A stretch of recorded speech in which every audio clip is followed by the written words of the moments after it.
En esta edición de las Creative Talks Podcast, hablamos del documento que hizo el Happiness Research Institute, que contiene 11 consejos prácticos para tener un poco de felicidad adicional en tu vida. Y creo que con lo que ha pasado esta semana, no hay mejor momento para hablar de este documento. Es un documento que hizo el Happiness Research Institute en conjunto con 42 Courses, que es esta plataforma de cursos que tienen que ver con comunicación, diseño, creatividad también.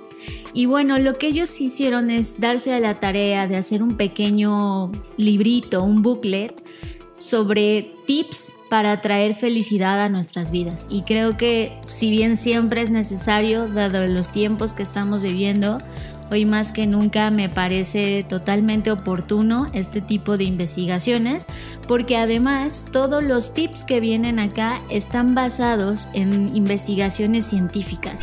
¿Qué es el Foresight Forensics?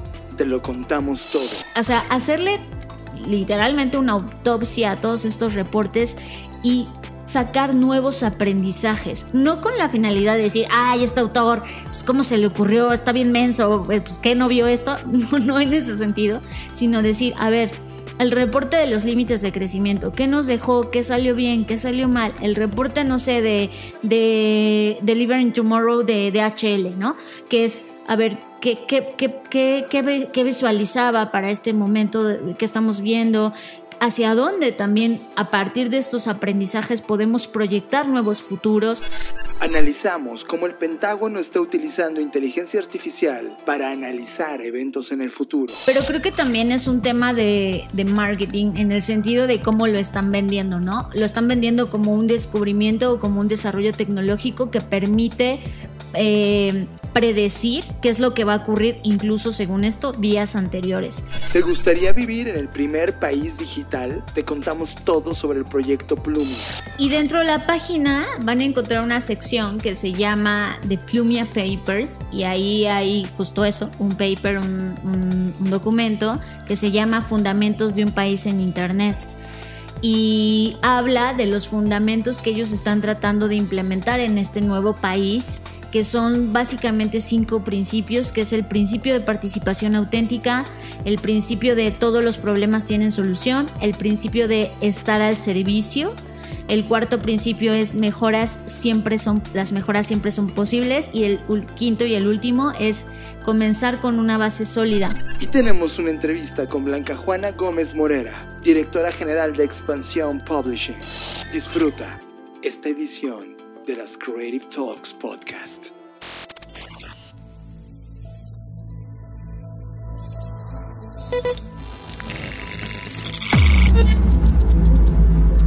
Black Creative Intelligence presenta.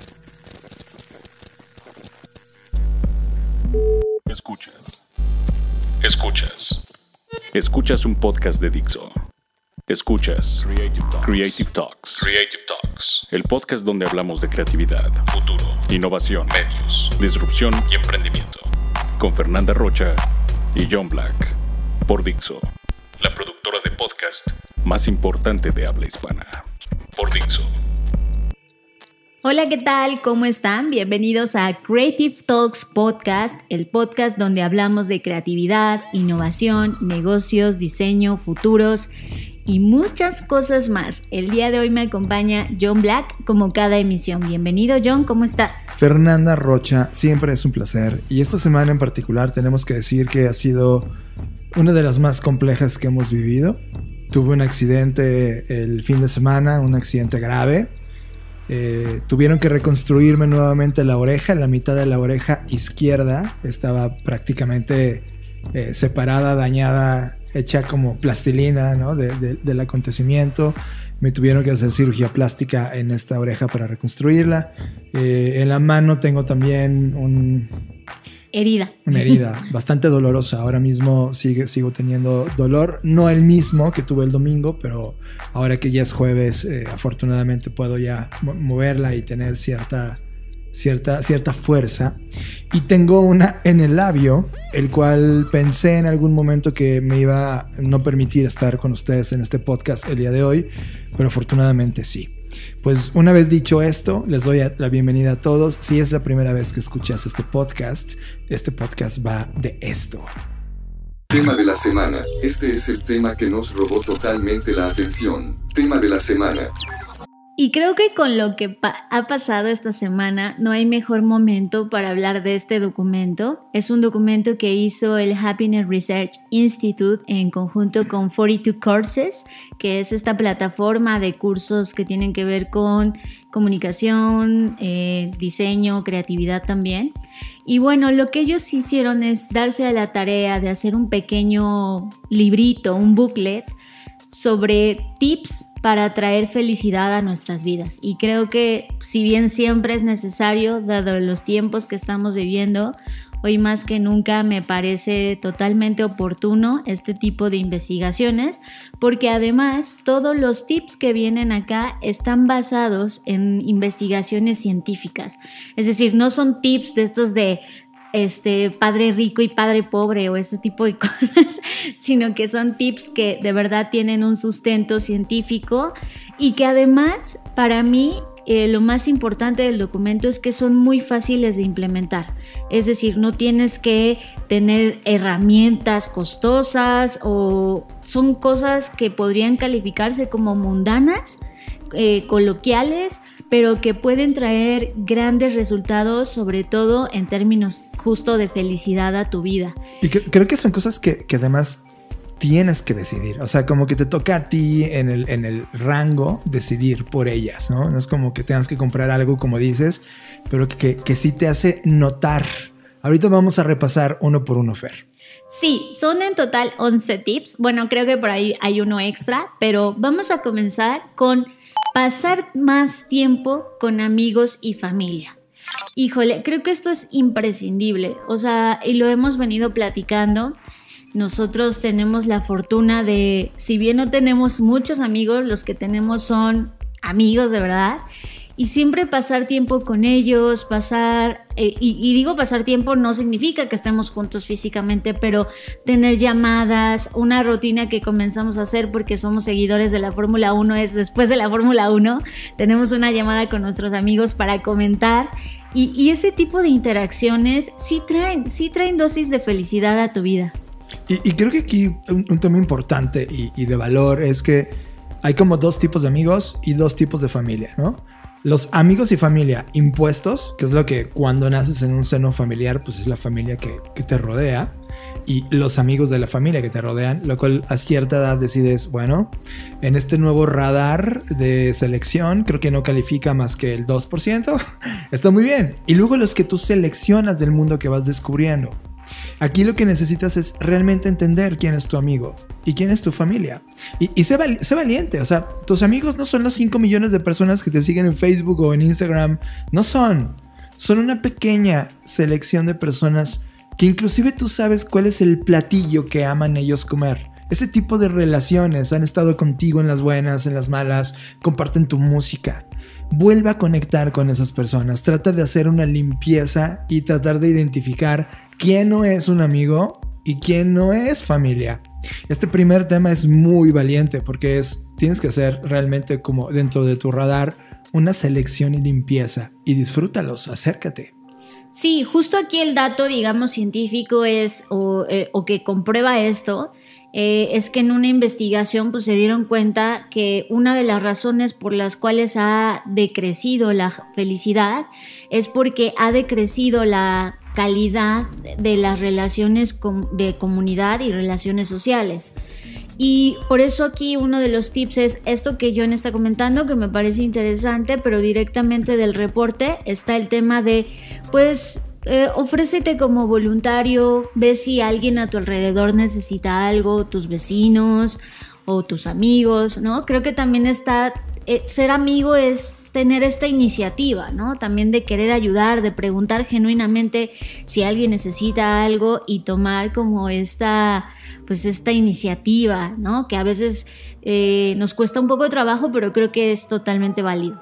El segundo punto es, le llaman The Hedonic Treadmill, que es como, pues esto es como dar estas pequeñas dosis de felicidad alcanzando ciertas metas, ¿no?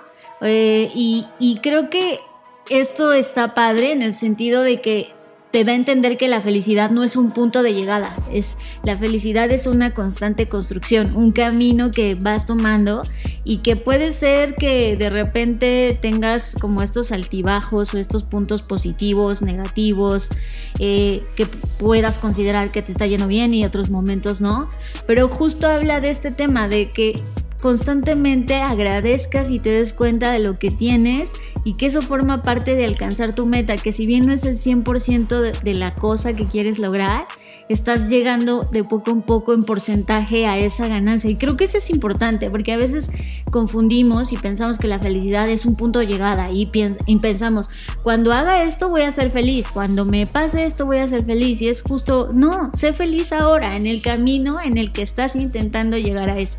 Justo ahora estamos leyendo para la BCI, la Black Creative Intelligence, un libro de James Clear que se llama Hábitos Atómicos, donde justamente hacen mención a estas pequeñas dosis. De hecho, creo que el ejemplo más obvio es cuando vimos las Olimpiadas. Llegar a un punto en donde todo lo que practicaste durante probablemente 16 años de tu vida se resume a una ejecución perfecta de 2 minutos. Y una vez que la ejecutas y una vez que tienes tu medalla de oro, ¿qué sigue? ¿No? Entonces él dice, es muy peligroso el plasmar una vida entera a una meta. Tienes que disfrutar cada pequeño paso que se construyó, la historia, las veces que te caíste, las veces que saliste adelante, las veces que te salió por primera vez algo. Todo eso cuenta una historia y un hábito hasta llegar a ese objetivo. Y una vez que lo rompes, ya no es que te quedas sin nada en la vida, sino que hay toda una historia detrás que te fue conectando con otras cosas. Y no te vacías por llegar a una meta. Entonces, creo que esa parte hedónica es interesante señalar, que disfrutes cada pedazo de lo que te está pasando. Ahora vamos al punto 3, que acá le pusieron The Agony of Choice, que es la agonía de tomar una decisión o seleccionar algo, y está sustentada en un ejercicio que hicieron de unas mermeladas. Cuando 6 diferentes tipos de mermeladas fueron puestas en venta, 30% de las personas compraron una mermelada. Cuando hubo 24 diferentes sabores o versiones de mermeladas, solo el 3% de las personas compró una mermelada. Y esto es mucho de lo que hemos hablado en otros episodios, ¿no? Que hoy tenemos tantas opciones que terminamos por no decidir nada, porque dices, no, pues de aquí hay que decido, y te agobias, ¿no? Lo ves en Netflix con tantos contenidos, hoy con tantos streamers, que dices, hay tantos artículos, tantas películas, tantas series, que terminas por quedarte dormido seleccionando porque no puedes tomar una decisión. Y justo aquí el tip es justamente tratar de darle a las personas la menos cantidad de opciones para que decidir sea más fácil. Por ejemplo, cuando tú le dices a alguien, oye, ¿qué quieres comer? Oye, ¿podemos comer o pizza o hamburguesa o tacos o esto?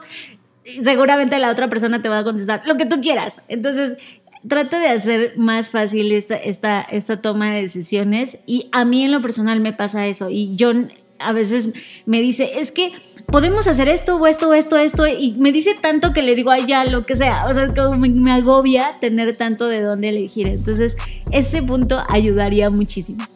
En síntesis, conviértete en un buen curador.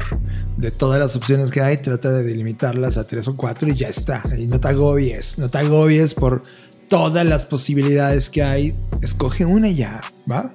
El punto 4 es Happiness Sweet Spots, que pues justo habla de que la felicidad se encuentra en diferentes dimensiones, en diferentes momentos, y algunos eventos en nuestra vida pues promueven o nos traen cierto tipo de felicidad que puede ser más costosa que otras, ¿no? Y justo habla de, por ejemplo, jugar videojuegos 8 horas al día y puede ser que eso te dé felicidad, pero también lo puede hacer que tengas un desayuno, que tengas o sea, hay muchos, que la felicidad viene en diferentes contenedores, ¿no? Hay muchos spots, muchas cápsulas que puedes ir tomando de felicidad, y la idea es que tú trates de darle un propósito a eso y que no caigas solamente en el hedonismo de, ay, bueno, pues a mí me hace feliz tragar chetos todo el día. Pues sí, pero comer chetos todo el día puede que te haga feliz ahorita, pero eso puede tener consecuencias desfavorables en el futuro. Creo que es donde plantea el sweet spot, ¿no? Es como, por un lado tienes un circulote enorme de hedonismo y felicidad, de placer, y del otro lado tienes una felicidad de propósito, ¿no? Entonces, ¿dónde está este equilibrio? Porque no todo va al placer o al propósito. Siempre hay un punto medio, este sweet spot, y es distinto en cada una de las personas. Entonces, no te frustres si de repente no sabes para dónde te estás moviendo, pero trata de reconocerlo para que logres equilibrar y entonces digas, perfecto, estoy dándole a mi propósito de estar acá y me hace feliz eso, pero también me voy a fregar unos chetos todos los viernes después de haber cumplido este objetivo enorme de propósito. ¿Te das cuenta cómo negocias contigo mismo? A eso se refiere con este sweet spot. Trata de encontrarlo. Bueno, también el siguiente habla de The Peak End Rule, que sería como la regla del final del pico, un poco intentando traducirlo, y es justo este punto que establece que nuestros recuerdos de eventos o experiencias pasadas están muy sesgados, porque están muy orientados hacia recordar el punto más intenso. Es decir, hoy, por ejemplo, si dices, ay, qué feliz era cuando fui de viaje a la playa, ¿no? Porque ese fue como tu pico más alto de felicidad en los últimos meses y sientes esta nostalgia de que hoy sientes que ese fue el mejor momento de tu vida o el más feliz. Pero cuando estabas ahí quizás no lo habías visto así. Entonces también es entender que la felicidad también es perspectiva y que entonces, por ende, en los puntos anteriores te sugieren, pues por eso disfruta cada momento, porque no sabes si ese va a ser realmente el pico de felicidad de tu vida, y eso me parece muy interesante. Una cosa que Fer y yo en la semana platicamos y fue como una gran revelación para nosotros es que inevitablemente los picos bajos van a ocurrir por un tema de equilibrio, por un tema de cosmos, de cómo funcionan las reglas, cómo está diseñado esto, así funciona. Y entonces, como no podemos evitar este final triste, cada vez que ocurre un final triste, siempre decimos, uy, sí, qué mal que pasó esto. Porque, ojo, es súper fácil quejarse, es súper fácil decir que todo está mal. Es una historia barata para comprarnos y decir, sí, por eso estoy tan mal en la vida. No, van a ocurrir. Pero si una vez que ocurre un evento malo, lo compensas en un equilibrio. Pero aprendimos esto. Pero resaltas una cualidad importante. Te voy a poner un ejemplo.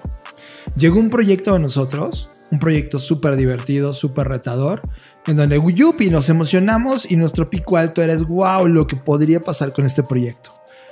El tema y la parte de donde caímos es, sí, pero hay que diseñarlo y hay que mandar la propuesta y hay que atravesar toda la burocracia de las que aprueben el proyecto, que lo revisen, que estén de acuerdo, que lo entiendan y todo eso dices, ay, guácala. Pero al final dices, pero ¿sabes qué? Aunque aprobaran el 30% de este proyecto sería increíble. Y de repente tú ya tienes un gap donde dices, me encanta el proyecto. O si de plano dices, no, este proyecto no le entro, pues ya tíralo a la basura y prueba otra cosa, ¿no? Pero el tema es tratar de entender que en estos picos puedes negociar. A veces no te ha pasado que estás pidiendo, no sé, una gran pizza increíble, la pizza sabe delicioso, pides un clericot y el clericot es asquerosamente malo y por culpa de esa bebida te echó a perder toda la experiencia, ¿no? Aquí es donde justamente en los absolutos no caigas, es, pues oye, estaba buena la pizza, ya no vuelvo a pedir ese clericot nunca más. Y probablemente la conversación que tuviste en esa comida fue increíble, o lo que recordaste al morder esa pizza también fue increíble. No lo tires a la basura, trata de compensarlo y siempre cerrar con lo mejor que te trajo esa experiencia. El punto 6 para mí es un punto crucial, es un punto crucial y es ser consciente de las comparaciones. Claro, ¿no? Siempre tendemos a caer, a todos nos ha pasado que dices, ay, pero fulanito es más bonito, es más feliz, es más exitoso, es más lo que sea, ¿no?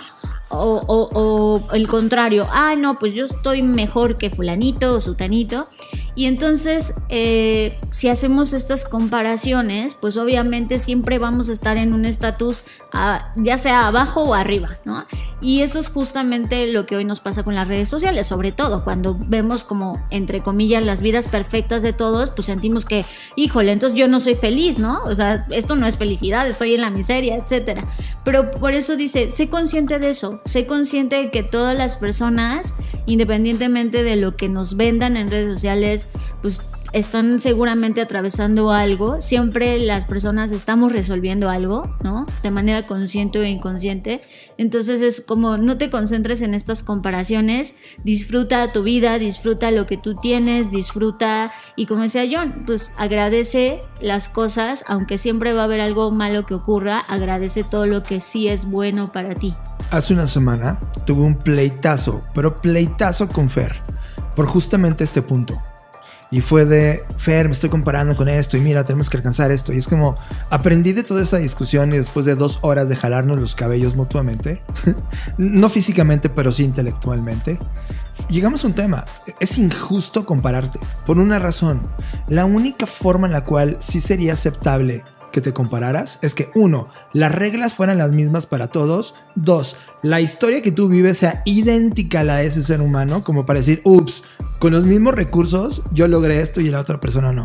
Pero como ninguna historia es igual y no hay ni una regla pareja para todos, es totalmente incomprensible por qué no nos pasamos comparándonos cuando deberíamos de estar todos los días viéndonos a nosotros mismos. Entonces eliminé hace una semana eso, y tú también. Por favor, ya no te compares. La 7 es sal. Sal, bueno, get outside, ¿no? Que es como, pues sal, necesitamos luz del sol, necesitamos ver otras cosas. Y este tipo de ambientes, estar en los exteriores, pues de acuerdo a estas investigaciones, pues sí, evidentemente hacen que liberemos endorfinas, que nos sintamos en un nivel distinto. Y además ya saben el tema de la vitamina D. Y bueno, sí, hoy sé que es difícil salir porque pues estamos en una pandemia, pero traten de buscar algún parque, algún lugar si están cerca del bosque, los que tienen la fortuna de estar cerca de la playa. Donde estés, busca un lugar en donde sea seguro salir y sal. Da al menos unos 20 minutos de caminata, siente el aire, siente lo que está pasando afuera, y sí es importante. Vamos al 8. Esta es algo crítico y muchos doctores lo hemos escuchado, lo han recomendado, hacer ejercicio. Y ojo, no confundamos hacer ejercicio con la obsesión de estar super fit. Yo respeto mucho a quienes han decidido ese camino, está muy bien, pero esto no es obligatorio para todos, ¿no? No es como que ya tengas que hacer 80 horas de gimnasio al día. Sabemos que con de 7 a 15 minutos de ejercicio diario puede traer efectos positivos a nuestra vida, no solamente en el aumento de endorfina, serotonina, dopamina, sino también en la reducción de los efectos del estrés. Entonces el ejercicio es crucial y creo que esto todos lo sabíamos, pero a veces cuesta un poco de trabajo. El 9, este me gusta mucho, es spread the joy. Es como, pues comparte esta felicidad, este disfrute. Y creo que hoy en día, y lo hemos hablado también en otros episodios, pues es más fácil que se propaguen las malas noticias, ¿no? Siempre es como las explosiones, los incendios, y no estoy diciendo que con esto hagamos la vista gorda y digamos no está pasando nada, pero creo que también está padre que comencemos a transmitir y a propagar contenido positivo, que a todos nos ayude también a estar mejor, a ver que si bien está por un lado el mundo ardiendo, pues hay otros proyectos, otras personas que están trayendo propuestas, hipótesis interesantes que pueden contrarrestar esto y no solamente estar compartiendo ahí cosas negativas. Como nosotros ahora mismo, que es difícil, de repente caemos en un ciclo de hablar temas tan tecnológicos, de inteligencia artificial, que de repente ignoramos algo tan simple como la felicidad, ¿no? Y creemos que era sobrevaloración del tema, pero de repente la ciencia está apuntando a que en este momento nos estamos volviendo locos, hay una crisis mental fuerte en términos de salud en todo el mundo, y creo que una píldora de felicidad puede marcar una diferencia para marcar un después de ese momento. El 10, sé que va a sonar controversial, pero se llama Buy Happiness, y sí, estudios han revelado que verdaderamente y absolutamente el dinero puede comprar la felicidad, sí, y no es que la pueda comprar de me da 3 pesos de felicidad, sino de en qué inviertes tu dinero. Y sé que hablar de dinero pues es un tema muy complicado y muy complejo porque pues no todos tenemos el mismo acceso a los mismos recursos, pero aquí lo que es, no importa si tienes 1 peso o 1 millón de pesos, intenta invertir ese peso o ese millón de pesos en cosas que te hagan sentir bien, pero no nada más en corto plazo, sino a largo plazo. Y creo que eso es muy importante porque a veces nos perdemos en placeres inmediatos, ¿no? El ejemplo de los chetos creo que es muy común, pero es muy contundente en ese sentido de decir, ay, pues me como unos chetos ahorita y pues está muy delicioso en el momento, pero luego ya al rato estás, ay, me duele el estómago, ay, no me los hubiera comido, ¿no? Porque siempre nos rendimos ante los placeres inmediatos sin pensar en nuestro yo del futuro. Entonces es justo eso, es el comprar felicidad no significa que te compres un yate, significa que no importa si tienes un peso o 1 millón, inviertas en cosas que te van a hacer feliz en el momento y que además va a ser perdurable ese sentimiento de felicidad. ¿Sabes? Ahorita que lo mencionas, Fer, creo que una de las cosas que me encantaría comprar y no cometan el error es comprar tiempo. Y porque el tiempo que tenemos lo invertimos en las cosas que nos gustan, ¿te das cuenta? Has invertido tanto tiempo en el trabajo, tanto tiempo estás ahí que de repente dices, ay, me quedé sin tiempo. Creo que el comprar happiness es compra tiempo para ti. Es decir, date el tiempo de hacer esas cosas, leer ese libro, hacer esas actividades que te gustan, que no necesariamente, como dice Fer, es comprar un objeto, es darte cuenta de eso que quieres, estar más tiempo en eso. Y la última es reducir tu viaje diario. Es decir, un viaje corto al trabajo vale más para tu felicidad que una casa muy grande, ¿no? Que eso es justamente poner en balance. Es que prefiero vivir en una casa enorme que tiene un jardín donde voy a estar con mi perrito o con mi familia, pero está a 3 horas de mi trabajo, o prefiero vivir cerca de mi trabajo para evitar todo el estrés, pero no podría vivir en una casota, ¿no? O sea, es justo este tema donde dice, pues, ¿en qué vas a invertir tu tiempo? Y que es un poco lo que decías, John. Y acá ponen un dato que, pues, justo el estrés que genera nuestras distancias, pues eso obviamente incrementa la ansiedad, incrementa los problemas emocionales. Entonces dice, pues evalúa, ¿no? Evalúa qué prefieres. Y bueno, aquí sugiere que estés lo más cerca de donde te mueves para que no tengas que pasar tanto tiempo en el tráfico y puedas desplazarte en bicicleta o incluso caminando, ¿no? Aquí es todo un tema porque ya sabemos que hay un tema de concentración en las ciudades, etcétera, pero bueno, es una sugerencia que creo que podríamos tomar en consideración. Ahí están, son estos 11 puntos. El reporte además está muy lindo, como les decía, es un reporte que está bien pensado, es sencillo y creo que son puntos que podemos, quizá el 11 por ahí está un poco más complejo, pero creo que los otros 10 son cosas que sí podemos implementar en nuestro día a día y esperamos que lo disfruten muchísimo. Estás escuchando Creative Talks Podcast.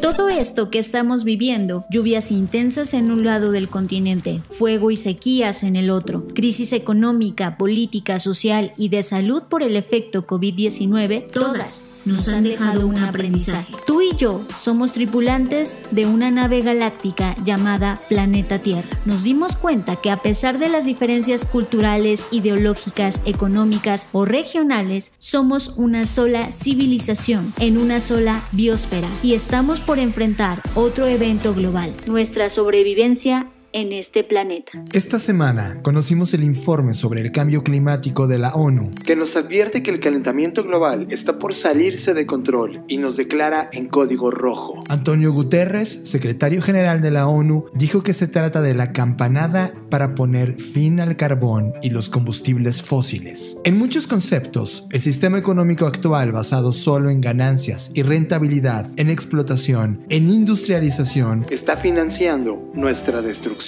Les presentamos a Kim Stanley Robinson, el legendario escritor de ciencia ficción, que en su TED Talk nos lleva a un viaje 50 años al futuro, el año 2071. Stanley Robinson nos cuenta la historia de cómo la humanidad terminó con la crisis climática y restauró el daño causado a la biosfera de la Tierra. Lo resolvimos gracias a la creación de una red de ecologización del sistema financiero, una organización donde los 89 bancos centrales del mundo crearon un concepto que el mundo conocerá como patrón del carbono o moneda de carbono. Dicho nuevo dinero fiduciario debe ser creado precisamente en proporción a la cantidad de dióxido de carbono que se saca de la atmósfera y es almacenado en las plantas, el suelo o las rocas bajo nuestros pies. Ese dinero le será transferido a quien sea que saque el carbono del aire o que demostrablemente y a largo plazo se abstenga de quemarlo. Kim Robinson nos plantea un proyecto global de cuidado mutuo que se convirtió en el mayor logro de nuestro tiempo, con prioridades en agricultura regenerativa, reforestación, restauración de hábitats, energías limpias,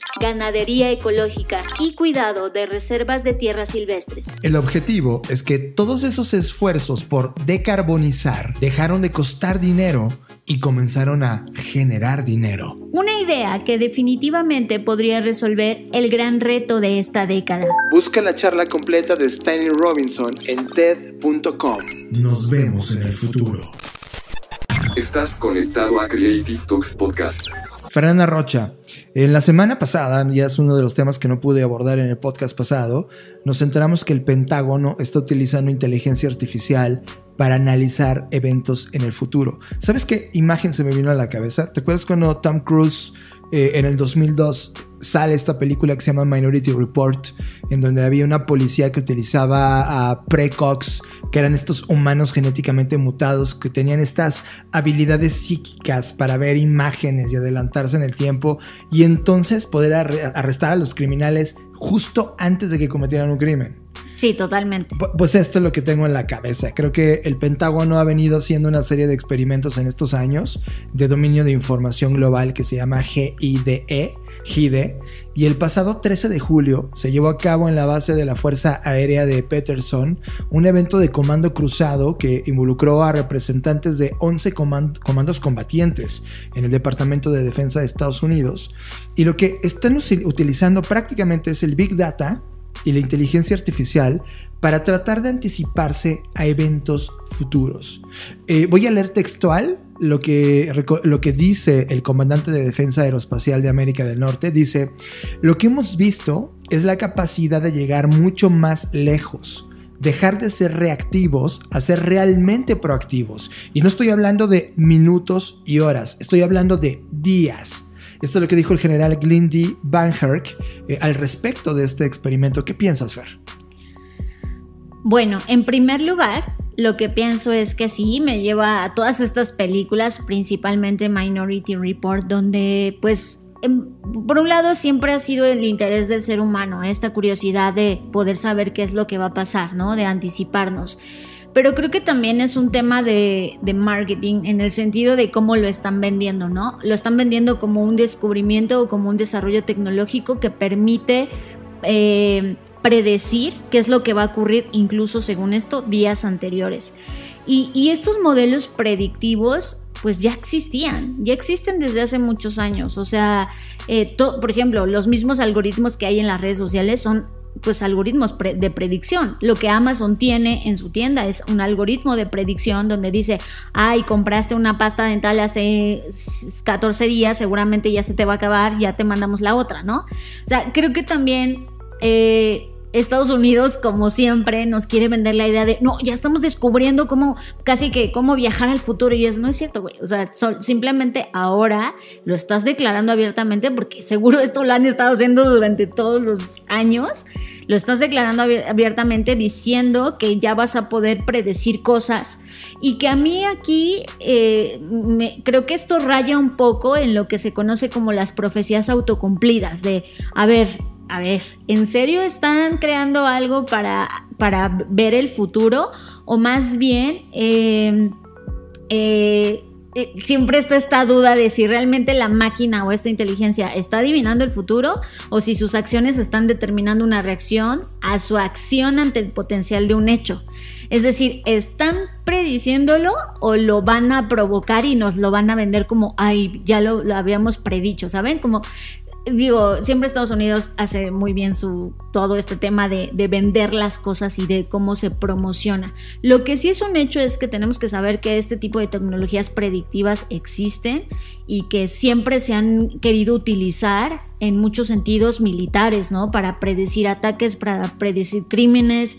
O sea, creo que también como toda tecnología, es el enfoque que le demos. O sea, si este enfoque se va a utilizar para poder prevenir ataques terroristas o para poder prevenir hechos delictivos o para reducir la delincuencia, no sé, o sea, creo que si lo pensamos en ese sentido, suena muy bien, como de, qué bueno que estamos utilizando inteligencia artificial para eso. Pero si va a ser más bien como este tema de, no sé, me da un poco de miedo, ¿no? Viniendo a Estados Unidos no confío mucho. Sí, ya sé a dónde vas. Imagínate que gracias a esto justifiquen una invasión a un país, ¿no? Ajá, como que diga, es que aquí decía que iba a pasar tal cosa, entonces ya lo invadimos para que no pase, ¿sabes? O sea, como que el discurso me suena más por ahí. Van Herr, que es este personaje que les dijimos hace rato, enfatizó que este sistema no involucra nueva tecnología per se, sino más bien un nuevo enfoque para usar la tecnología y procesar grandes cantidades de información. Él dice, los datos existen y lo que estamos haciendo es hacer que esos datos estén disponibles y compartibles en una nube donde el aprendizaje automático y la inteligencia artificial los analizan, los procesan y brindan a los tomadores de decisiones lo que él llama superioridad en las decisiones. ¿Te acuerdas que hace 3 años cuando estábamos en las oficinas de BlackRock se hablaba mucho de esto? Justo eso iba, con eso iba a cerrar, me leíste la mente. Sí, en algún momento que se quiso colaborar, ellos quisieron colaborar con BlackRock, que no se confunda con Blackbot. BlackRock es una compañía que pues administra más del 60% del dinero de todo el mundo. Y justo, pues, por ejemplo, los centros de logística como Walmart y todas estas tiendas grandes, pues tienen estos sistemas de análisis predictivo, incluso satelital. Así es. Entonces, donde dicen, a ver, la afluencia de personas en esta zona es tal, entonces vamos a poner un Walmart aquí porque con esto que estamos viendo se va a consumir X cantidad de todo lo retail que tenemos. Entonces, o sea, sí, qué bueno que lo aclara, que dice que esto ya existía y que ahora es el enfoque, que eso es justo lo que me preocupa, el enfoque que ellos quieran darle y que no, lo vayan a tomar como una justificación para, como dices tú, John, tomar un país o cometer cualquier tipo de acto que seguramente ya pensaron. Entonces, creo que es un avance. Ahora hay que ver cómo lo usan y cómo lo usan también otros países, porque pues al tenerlo Estados Unidos, seguramente China, Rusia, sobre todo, pues también van a estar en esta detección de tecnologías. A eso voy, Fer. Y creo que hemos hablado mucho de lo que está pasando en China y su sistema tecnológico de detección de caras. Ahora en Estados Unidos, y eso lo voy a tener yo creo que para el siguiente podcast o para la BCI, hay un estado en particular que va a echar a andar en el 2022 una implementación a nivel prueba de exactamente lo mismo que está pasando en China, solo que en Estados Unidos. Y eso es ya, o sea, ya te está diciendo que es inevitable. O sea, la gente, al ver la administración pública, el ranking social, el espionaje, la capacidad de analizar algorítmicamente a una sociedad completa, pues ver a la potencia que se está convirtiendo China y los países que no la han implementado, pues es como de, pues este es el nuevo estándar, este es el nuevo status quo de la tecnología, así que van para allá. A mí me preocupa muchísimo es este bias cognitivo de la inteligencia artificial. Entonces de repente imagínate que en la inteligencia artificial en una ciudad de blancos, en un poblado de negros. Eso es justo lo que está pasando, por ejemplo, en Inglaterra, bueno, en Reino Unido, ¿no? Exacto. Donde implementaron este sistema de vigilancia a través de cámaras y entonces las cámaras mandan alerta al, pues digamos que a la policía y ya lo arrestan sin motivos y le pregunta, ¿pero por qué me arresta? Porque la cámara te detectó como un agente peligroso. Pero y no solamente soy, ¿no? Porque es negro, ¿no? Exacto. Y es como, o sea, ¿eso qué? O sea, tu color de piel no determina que si vas a cometer un crimen o no. Entonces, eso es lo peligroso. Sí, y creo que ahí es donde debemos de poner, ahí sí subrayar, es de qué inteligencia artificial están utilizando. ¿Ya hicieron el barrido que no tenga estos bias cognitivos? Porque si sí los tiene, esto es como regresar nuevamente al racismo, pero ahora justificado por inteligencia artificial. Y es como, no, yo no tomé la decisión, me está advirtiendo algorítmicamente la máquina que tú eres un peligro. Y es como, wow, vaya discusión que vamos a enfrentar. Sí, creo que estos son temas que obviamente no terminan aquí, están en constante evolución y pues ya veremos qué va a estar pasando alrededor de todo esto. Estás procesando Creative Talks Podcast.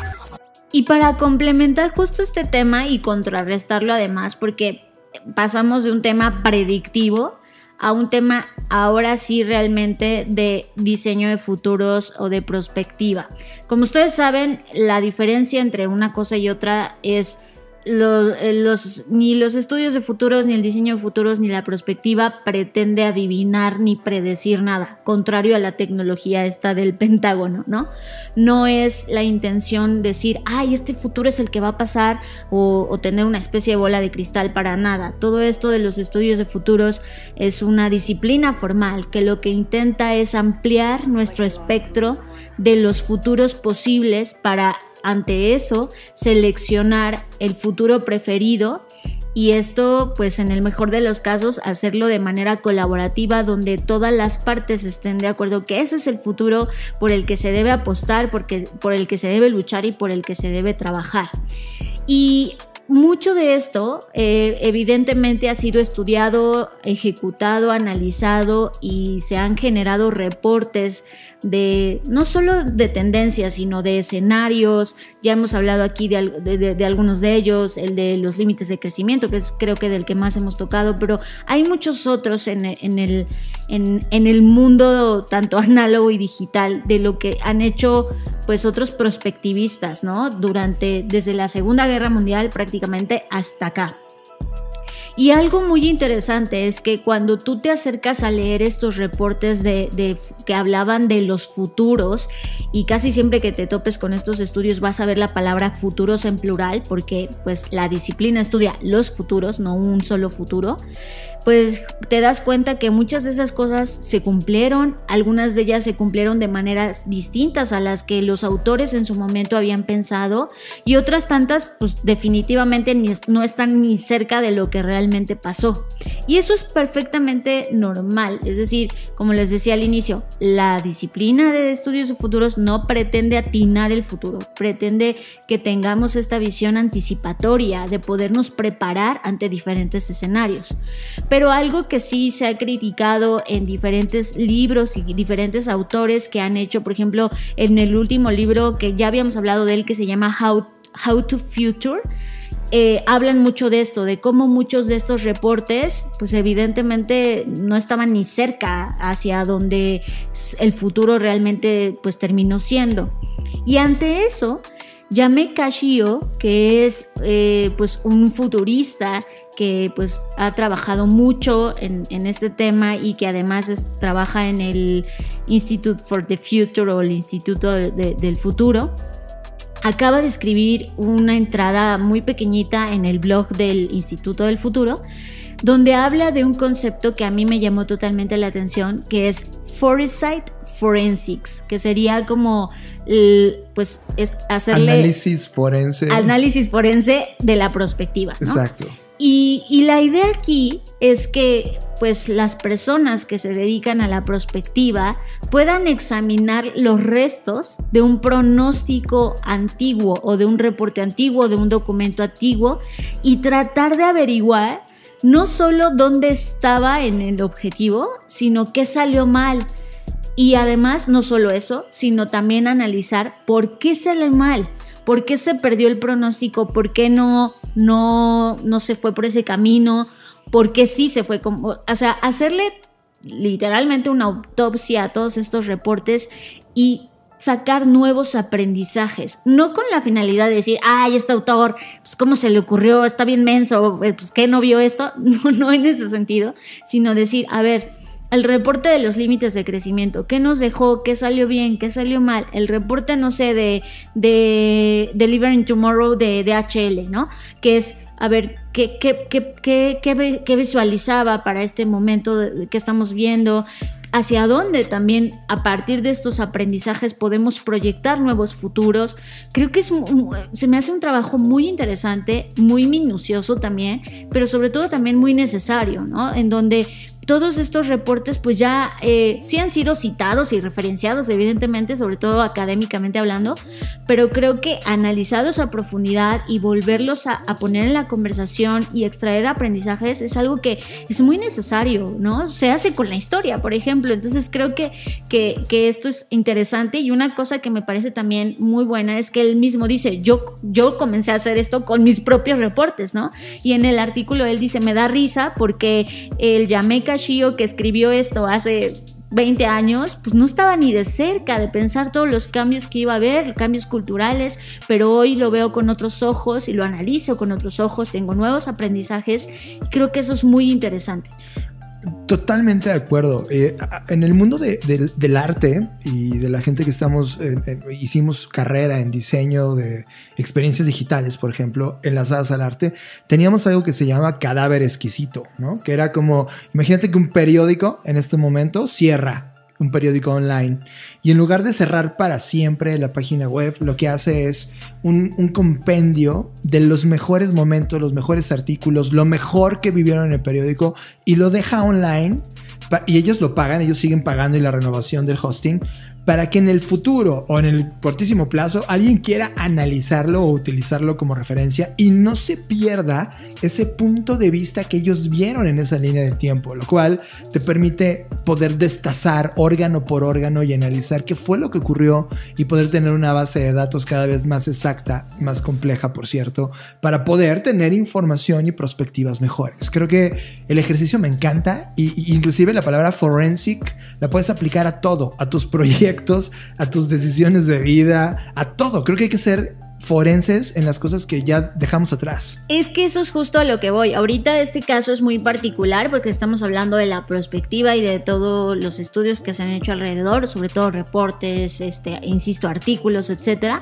Pero creo que este concepto de forense o forensics puede, como bien menciona John, aplicar en todo. O sea, ¿cuántas libretas no has llenado de ideas que ahí tienes todas empolvadas, no volviste a consultar, o de ideas que ibas a ejecutar y que pues por alguna razón no se realizaron o no salieron como tú pensabas? Y hacer esta mirada hacia atrás y sentar en la plancha a este documento, a este producto, a esta idea y analizarla, abrirla con un bisturí y ver qué salió bien, qué salió mal, por qué, e indagar a profundidad en esto. Creo que es una práctica, esta práctica forense que deberíamos incorporar a nuestros procesos creativos.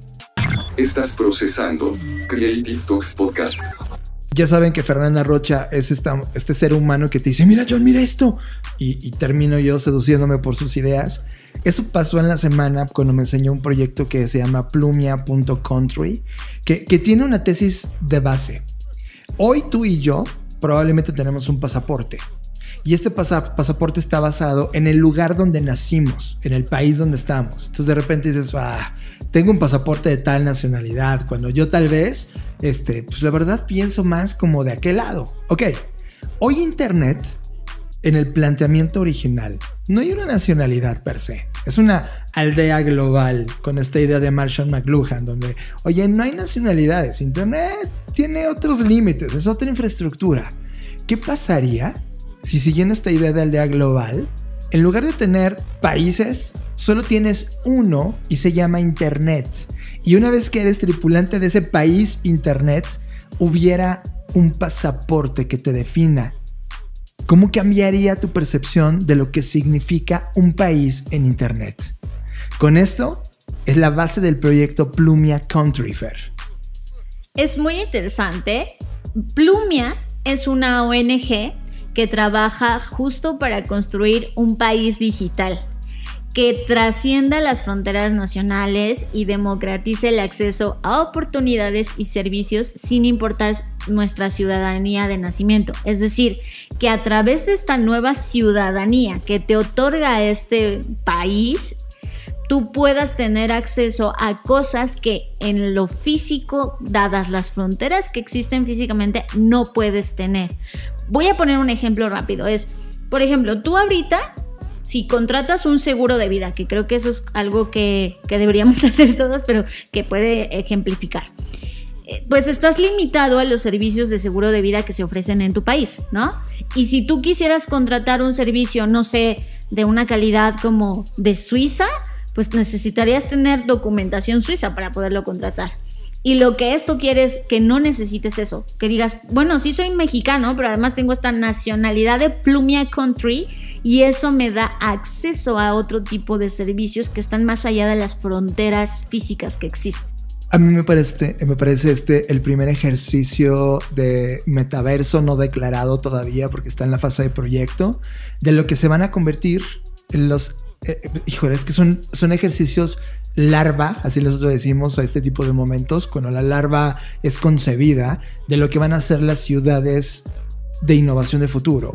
Creo que los que participamos, porque puedes aplicar, o sea, tú cuando te metes a plumia.country, hay un botón donde es Apply Now y aplicas a este proyecto. Todavía no han sacado mucho más información de lo que va a convertirse este proyecto, pero definitivamente va hacia un metaverso donde adentro puede vivir una economía y van a tratar de demostrar una hipótesis de vida distinta, de otro pensamiento económico, otra forma de pensar y administrar las cosas. Hacia allá va la apuesta. ¿Hacia dónde se va a mover? No lo sé. Tú te estás enterando antes que todos, pero la labor de Creative Talks es traerte este tipo de cosas que hay que probar. Ya hablaremos de esto conforme se vaya evolucionando, madurando o mostrando más señales. Por lo pronto, Fer, puedes visitar la página.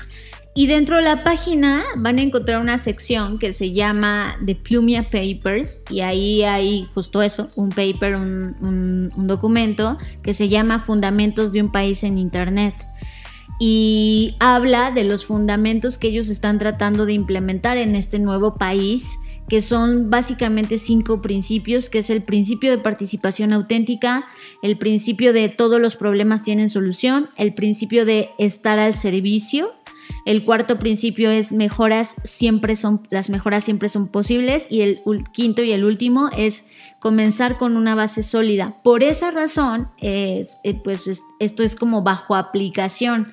Se supone que ellos están curando, entonces te entrevistan y si ellos creen que cumples con el perfil, pues pactan contigo esta entrevista en donde te hacen pues más preguntas y te explican más sobre este tema. Ahora, que aquí es donde viene la cosa que para mí está un poco rara, ¿no?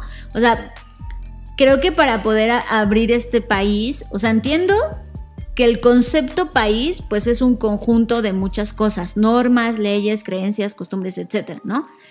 Creo que también aquí habría que ver que eso no hay claridad en ese sentido de en qué se están basando, o sea como qué perfil sí es el que cumple y qué no, bajo qué principios. No sabemos los principios, pero sí están buscando líderes y gente que contribuya, sobre todo nómadas, o sea, gente que ya tiene una vida nómada en el mundo y que trabaja en remote space, es trabajo remotos. 2, creativos, que tengan gran esperanza con un sentimiento de emprendimiento, gente que además lo haga remotamente. Y 3, personas que les guste crecer, resolver problemas y cambiar sus comunidades y el futuro de las mismas juntos. Esas es como las 3 como cualidades que están buscando de las personas. Todavía no hemos visto un lugar oscuro del proyecto. Estaremos muy atentos. Pero Fer, así como propuesta inicial, yo ya me apunté, ya me candidateé, no me ha llegado nada. Llevo ya una semana. No sé si tú ya lo hiciste y te llegó algo, Fer. A mí no me ha llegado nada. Obvio, a mí ya me aceptaron. No es cierto. No he aplicado porque justo estoy como, o sea, quiero intentar entender más. Pero vale, pues creo que fuera de todo lo que podría salir mal o de las cosas oscuras, lo que sea, creo que es una muy buena hipótesis, ¿no? Creo que al final del día también esto es lo que Internet al final del día desde sus orígenes perseguía, ¿no? Que fuéramos pues esta gran comunidad para poder construir cosas grandes, cosas pues mejores para todos. Entonces pues ahí está, plumia.country para que se postule. Inteligencia colectiva, preguntas, ideas, opiniones, encuestas que discutimos en el show. Inteligencia colectiva. Genuinamente tengo una pregunta para ti, sí, tú que estás escuchando este podcast. A lo largo de la historia de las Creative Talks hemos tenido muchas voces fragmentos de conversaciones, pedazos de charlas que hemos tenido en distintas partes del mundo con distintas personas y con distintos puntos de vista, claro está. Sin embargo, las Creative Talks no es un podcast de entrevistas, así que decidí poner en mis perfiles sociales la pregunta: ¿te gustaría que las Creative Talks tuvieran entrevistas? Esto fue lo que contestaron. Jobsy Vera nos dice: me encantaría poder escuchar la opinión de otros expertos, pero estoy totalmente satisfecha con el contenido que actualmente presenta. Miguel Escobar Boris dice: sí, pero breves. Como han sido las opiniones de los tripulantes invitados. Más largas ya no, porque se empezaría a sentir justo como un podcast de entrevistas y la neta está mucho más chido cuando se clavan en un tema y profundizan. Tanto así que a ustedes les consta que a veces ni siquiera les alcanza el tiempo de hablar todo lo que quieren. David Rivera: creo que las entrevistas no están mal, pero preferiría que fueran breves o que hubiera un canal donde solo fuera de ese formato. Y Mera Barsi secundó, así que ahí está. Rodrigo Mendieta dice: yo consumo muchas entrevistas en podcast, siempre y cuando tengan un tema específico. No consumo entrevistas que se vuelvan una plática de café. No considero que tengan el ROI por mi tiempo con este tipo de pláticas. Nancy Salazar, quien le mandamos un saludo, dice: yep, entrevistas ad hoc a los temas que toquen en ese episodio. Roberto Isaac Valadez: concuerdo con Miguel, pequeñas intervenciones sería genial, con puntos de vista de un tema abordado de un tercero invitado. Daniel Lozant dice: pienso que su formato de analizar temas interesantes de creatividad e innovación que no se encuentran tan fácil en otros lados es su sello, a diferencia, por ejemplo, del formato entrevista, que ha sido la salida más fácil de la mayoría de los podcasts. Osiris Medina: las entrevistas enriquecen el contenido y suman nuevos conocimientos al acervo cultural de cada persona. Bienvenida a las entrevistas.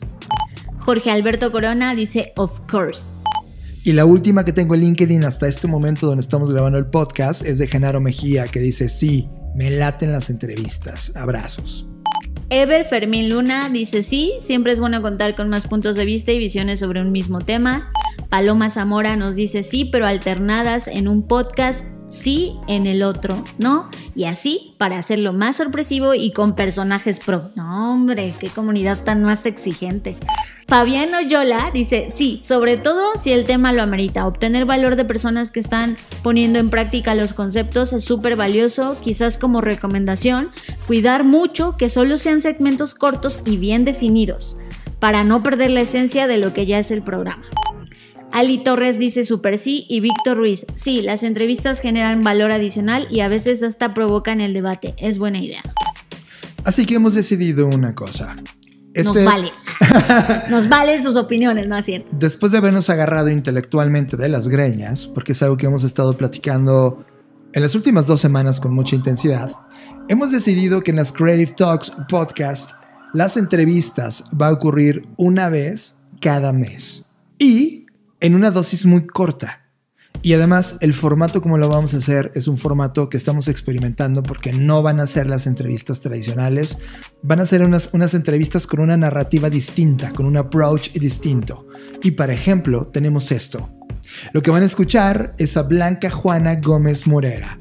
Ella es directora general de Expansión Publishing, la primera mujer de este grupo editorial enorme en nuestro país, que toma el poder y se está preguntando cuál es el futuro de los contenidos. Los dejamos con esta entrevista. Desde el futuro, te traemos visiones de futuros posibles que necesitamos discutir seriamente. Desde el futuro. Pregunta 1. ¿Te acuerdas cuando compraste una bata y ya estabas inscrita para estudiar medicina?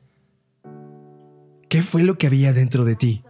¿Qué voz, qué intuición te produjo cambiar la decisión de estudiar medicina por comunicación? ¿Qué había en esos contenidos, en ese amor por leer, escribir y procesar información? ¿Qué importante es en la vida cambiar de decisión, pivotear para encontrar tu propósito? La voz que había dentro de mí es una voz de muchísima conciencia social y servicio al prójimo, que no sé de dónde saqué. Mucha curiosidad. El cuerpo humano me parece fascinante y por eso quería ser doctora, para saberlo todo y tenía la fantasía de, si no poder curarlo todo, curar mucho, influir. Y esta vocación social la conservé, aun cuando cambié mi decisión, como bien apuntas, para leer y escribir y procesar información, tiene que ver todo con lo social. Y quizá el cambio de decisión obedeció a mi inquietud. Soy inquieta de saberlo todo, y a pesar de que el cuerpo humano es fascinante y un universo muy amplio, la carrera de medicina es muy celosa. Y la carrera de comunicación me pareció amplia, como amplio es el mundo y como amplia era y es todavía mi inquietud por conocer un poco de todo, por incidir en un poco de todo. No me podía yo quedar quieta con solo un grupo de gente, solo un objeto de estudio. Tenía que abarcar muchas disciplinas. Por eso el cambio. Y cambiar de decisión para entrarle a la vida siempre será una buena decisión. Cuando te lo indica tu intuición bien trabajada y cuando viene desde un lugar certero que es tu propia sabiduría, en la que cada vez he aprendido más a confiar. Pregunta 2. Lo lograste. No solo encontraste una pasión y un propósito, sino que lograste convertir al mundo en tu laboratorio de exploración. Colaboraste con Arqueomex, Paula, fuiste reportera de televisión para la revista Somos. ¿Recuerdas esos días para Eres y Eres Novia? Siempre compartiendo ideas, siempre conectando historias, siempre creando nuevas formas de darle voz a las personas que merecían un spotlight. Pero ese camino también tuvo grandes errores. ¿Recuerdas cuando te armaste de valor y lo compartiste en esa noche de Fuck Off Nights? ¿Qué significa fallar para ti? ¿Cómo lograste entender la habilidad de probar, fallar, aprender y seguir adelante? ¿Qué tan importante han sido esos errores y aprendizajes en tu historia personal y profesional? ¿Qué le contarías a tu mamá de todo lo que has aprendido? Mi mamá se murió, así que me encantaría contarle todo lo que he aprendido desde que ella se murió, que es muchísimo.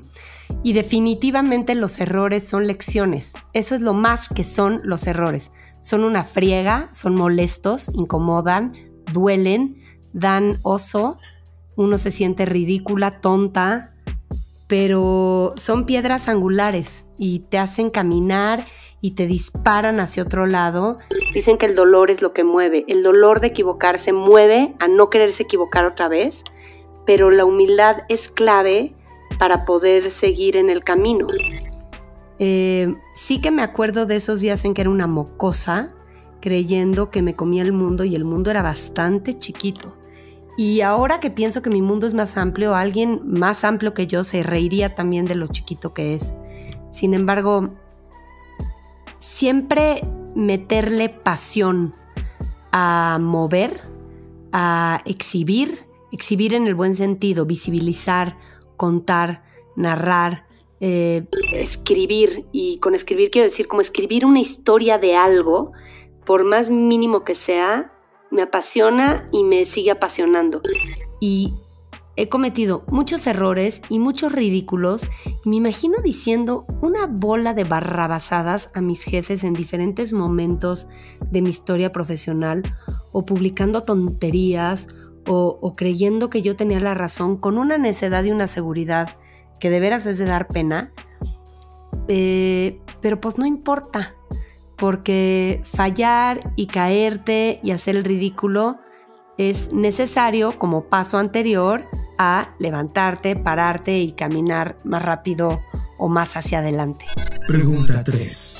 Y esos errores dieron también grandes aciertos. Fundaste Momo, tu propia agencia de contenido, con tu socio Roberto Mora. ¿Recuerdas ese afortunado accidente en donde uno de tus clientes, la fantástica Marta de Baile, que ya la entrevistaremos en el futuro, le ayudaste con tu pasión, visión, enfoque y experiencia a lanzar la revista MOA? Y gracias a esa determinación terminaste dirigiendo la empresa Media Marketing Knowledge Group por 5 años. ¿Cuál fue el aprendizaje más importante de esa experiencia? ¿Qué te marcó de haber vivido esos momentos? Pienso en mi etapa de Momo, la única etapa que he tenido como emprendedora, y enseguida la etapa con Marta de Baile, y tienen algo en común y es la etapa en que más me he divertido. Reírse, qué importante, y reírse mientras uno aprende y hace empresa y hace trabajo y funda y genera cosas, es un privilegio.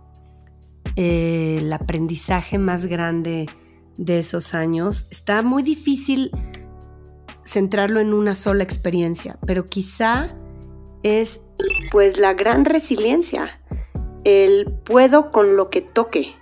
Ahora toca ser empresaria y ser independiente y fundar y hacerse de un amigo socio fantástico que te va a enseñar otras cosas y te va a traer nuevos clientes y nuevas ideas. Puedo. Ahora toca entrarle un proyecto de consultoría editorial con la fantástica Marta de Baile. Puedo. Ahora toca ir un paso más arriba y dirigir la empresa. Puedo. Y después tocó salir y dejar una empresa que me dejó tantísimo durante 5 años y que me hizo una profesional mucho más fuerte y mucho más armada como soy hoy. Pues también pude dejarlo. Dicen los sabios que lo que viene y lo que está puede estar, y lo que se va se puede ir. Pregunta 4. Blanca Juana, volviste a Grupo Expansión, un poco más de una década después de haberlo dejado. ¿Recuerdas esos días en el inicio de todo? Esas mañanas de café y las reuniones editoriales y de negocio con quién, él, Expansión, InStyle, Balance, Chilango, Travel and Leisure. Esa sensación de estar en uno de los grupos editoriales más importantes del planeta. Esas ideas, conversaciones, fotografías, eventos, viajes, glamour, al rodearte de las personas más creativas del planeta. Pero regresaste a Grupo Expansión y esta vez llegaste provocando una revolución más grande.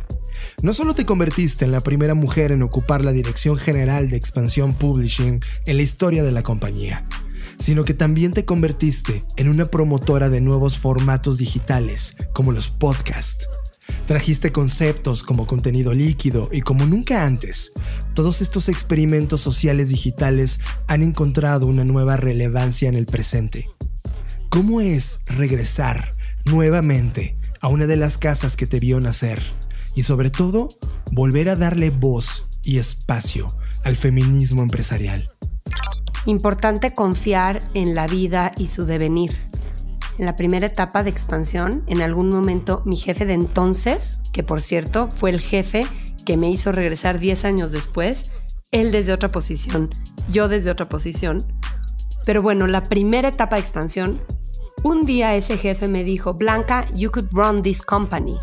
Y yo dije, este hombre no tiene idea de lo que está diciendo, yo soy una pobre idiota. Por supuesto que yo no podría manejar esta compañía. ¿Y qué tal? Que un poco más de 10 años después regresé a dirigir esta compañía. Y sí, con una visión muy diferente, la compañía es otra, la industria de los medios es otra, el país es otro, yo soy otra, las marcas son otras y sin embargo todo también tiene mucho de lo mismo. Cuando algo está bien fundado, aguanta vara, aguanta el paso del tiempo y se pone mejor si se le mete la pasión correcta. Lo que hemos hecho en la siguiente etapa mía de Expansión con un equipo extraordinario, tengo que decirlo, definitivamente es volver a revolucionar los estándares de una industria en movimiento como no sé si hay otra industria igual, que es la de los medios, que es la de informar y entretener. Y sí, feminismo empresarial es mi bandera reciente. Por supuesto, nuevos formatos, contenido líquido, llegar a las audiencias, poner atención, curar los contenidos que interesan, comunicar de otra manera, poner atención y poner atención. Los medios tenemos a veces la soberbia de creer que en la fórmula de comunicación que nos enseñan somos los emisores del mensaje. La verdad es que ya no. Hace mucho tiempo estamos mucho del lado de recibir. Somos los receptores de entender, los receptores de esa audiencia. ¿Qué nos dice esa audiencia? ¿Qué quieren? Es una fortuna saber que nuestras audiencias nos pueden comunicar de 1000 maneras qué demonios quieren. Nos toca darles lo que quieren y sorprenderlos un poquito con algo que no esperaban. Pero en esa tónica como de, híjole, es justo lo que quería, ¿no? Cuando vas de compras y querías una camisa roja, pero ves la camisa roja de tus sueños y supera tu expectativa y dices, yo quería una camisa roja, pero esta camisa roja es la camisa que me tengo que comprar cueste lo que cueste. Así creo que tiene que ser la labor de los medios.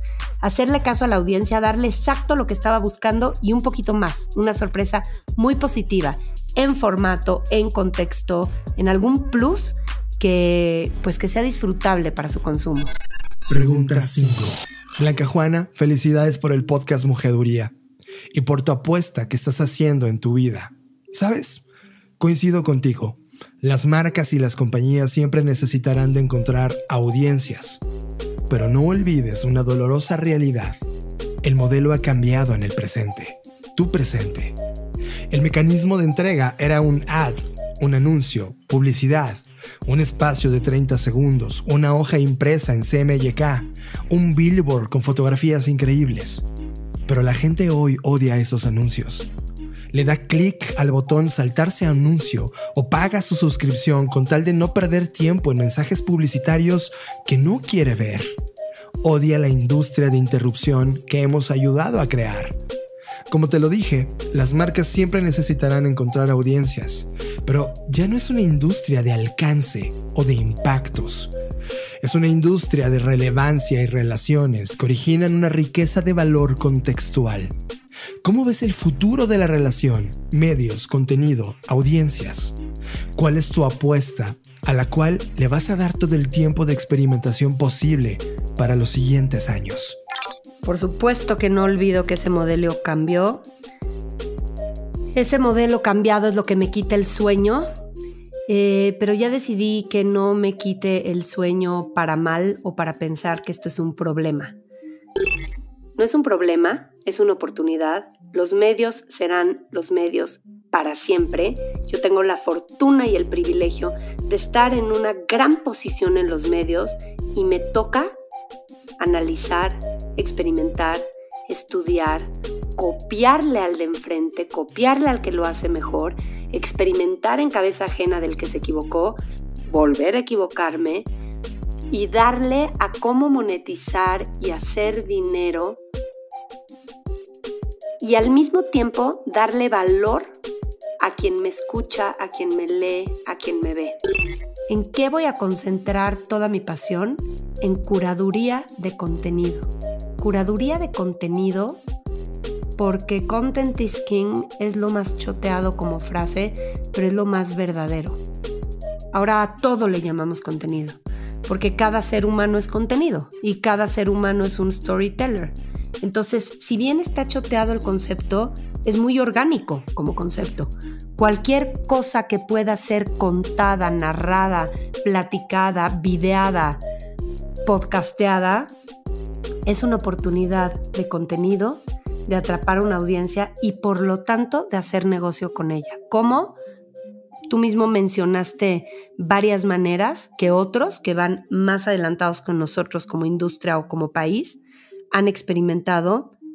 Tenemos la ventaja de ser segundos en ese aspecto y ver qué funciona y qué no funciona y luego experimentar y conocer a nuestro mercado y darle las opciones. Somos sólidos, qué bueno que somos sólidos. Otra vez digo, lo que está bien fundado aguanta vara. Expansión tiene unas marcas que son una gozada y son una gozada porque son marcas fundadas en contenido de mucha calidad y de mucho compromiso con la excelencia. Entonces, aguanta que sigamos experimentando. Tenemos clientes increíbles que también tienen que experimentar. Para ellos también ha cambiado la forma de tocar esas audiencias. La apuesta a asociarse entre buenos, entre ganadores, siempre será una buena apuesta. Entonces el brand safety, por ejemplo, este concepto, el estar endorseando una cosa con otra, el dos buenos que se unen para comunicar algo, por ahí también puede haber algo, ¿no? Y por ahí está también mencionado suscripción, ese modelo de pagar por lo que consideramos que tiene calidad.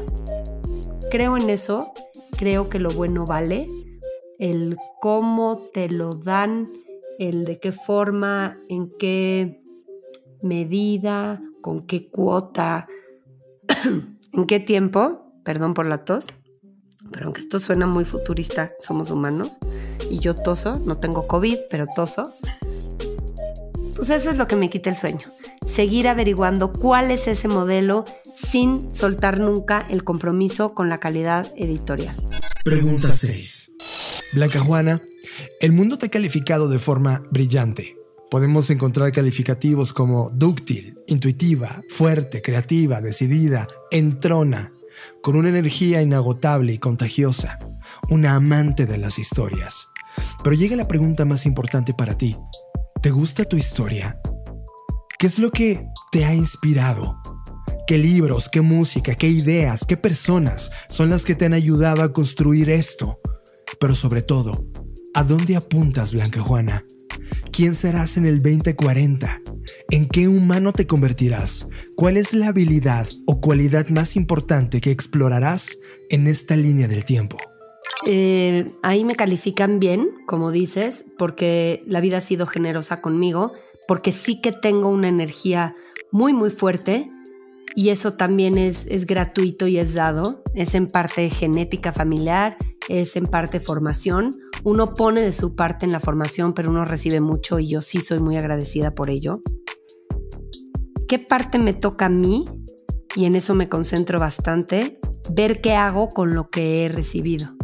Y lo que he recibido es mucho y lo que hago puede ser mucho. 2040, pues yo tendré 68. Estoy más cerca de ser una abuela, que abuelita no se me hace abuela como palabra. A mí no me da nada de miedo la vejez, absolutamente nada. De hecho, soy un amante de los viejos y me encantaría ser una vieja llena de historias, una vieja llena de gente que se alimente de encuentros y que pueda seguir influyendo en los demás. De verdad es que a veces pienso que es bien casualidad la disciplina que elegí. Ya lo decíamos al principio de esta entrevista, ¿no? Pude haber sido doctora y de pronto soy periodista y ahora ya ni me siento periodista, ya me siento una manager, ¿no? Digo, yo era periodista, pero ya ni lo soy. Pero soy una persona de personas, eso sí lo tengo clarísimo. Me alimenta a la gente, amo al ser humano, me conmueve la capacidad de recuperarnos, la capacidad de amar que tenemos, la capacidad de dar, de inventarnos, de salir adelante, de enseñar a los otros. La empatía humana es de las cosas que más me conmueve, el aprendizaje entre generaciones. Entonces, que me siga dando la vida para seguirme alimentando de esas historias humanas. Y por cierto, pues es que lo que más me gusta en el mundo es ver el cine de seres humanos. No soy de ciencia ficción, no soy de futuro. Yo no sé por qué fui a caer en este futuristísima podcast, pero me encanta la idea, me encanta como reto y también me gusta mucho autodesafiarme, entonces me divierte. Pero el cine que veo, los libros que veo, la gente con la que suelo juntarme de manera natural, es esta de historias de vidas, donde encuentras, no sé, vueltas de timón repentinas, situaciones improbables. Me encanta, me divierte y pues por ahí, ¿dónde me veo? ¿Qué estaré haciendo? Espero que siempre vinculada a contenidos y a cosas que trasciendan y que puedan aportarle a ser como agente de cambio en la vida profunda de las personas. Ojalá y pueda mucha gente que trabaja conmigo ganar buen dinero y crecer en su carrera, pero ojalá que sobre todo sientan y vean y hagan conciencia de que el tiempo que trabajamos juntos, en algo crecimos como personas. Pregunta 7. Y finalmente la pregunta más esencial de todas.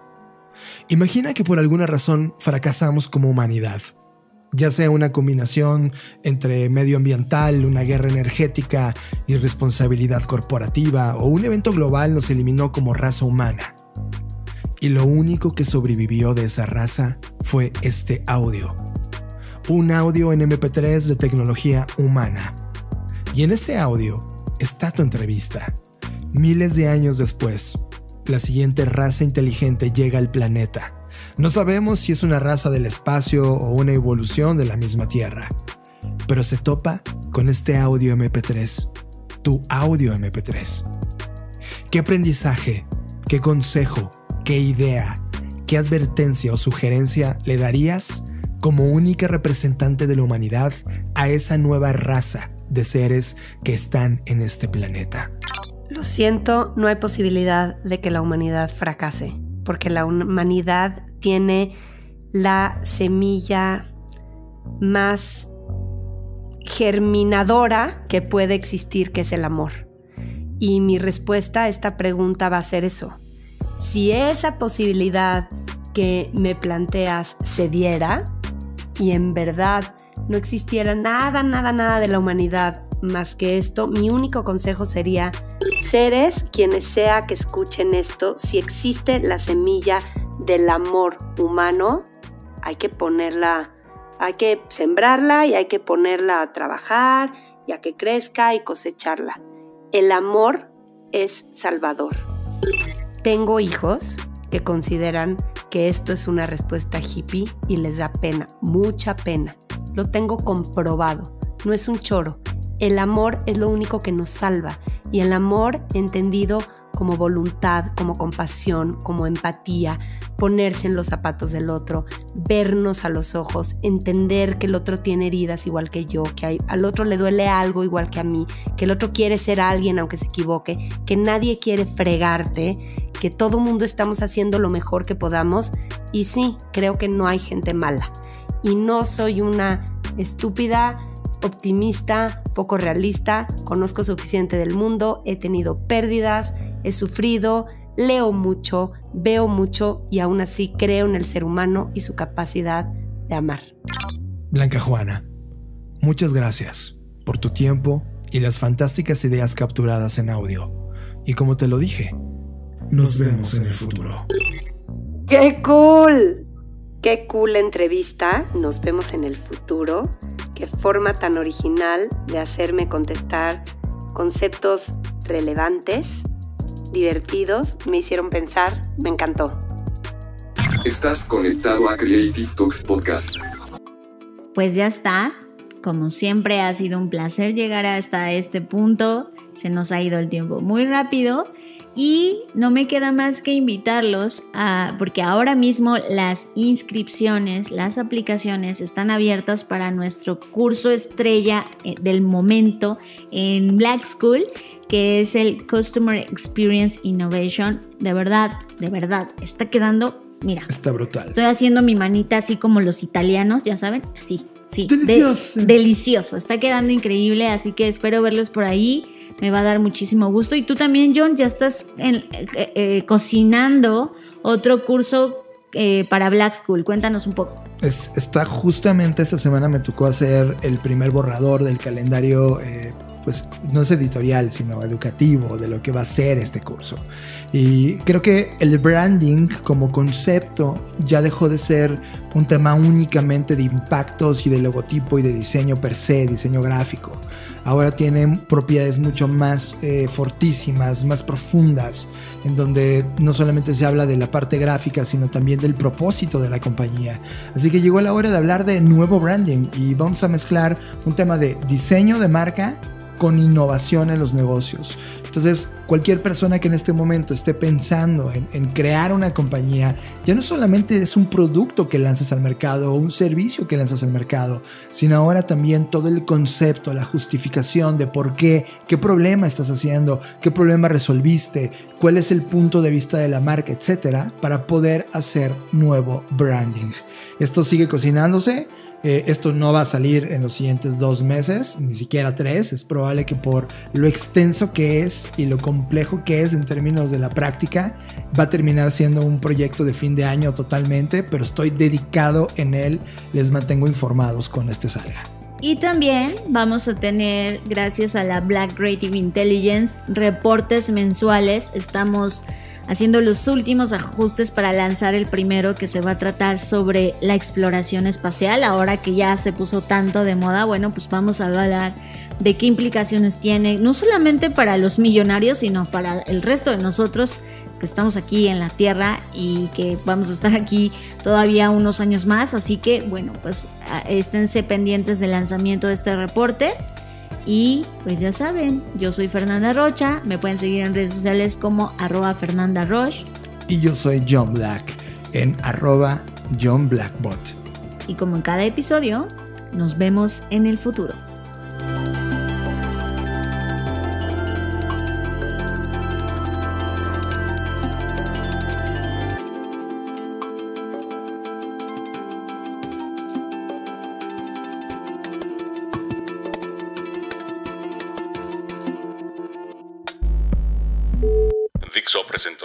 Dixo presentó Creative Talks, el podcast en donde hablamos de creatividad, innovación, medios, disrupción y emprendimiento, con Fernanda Rocha y John Black, por Dixo, la productora de podcast más importante de habla hispana.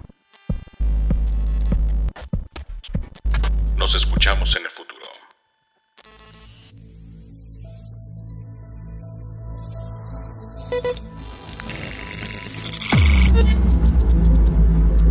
Black Creative Intelligence presenta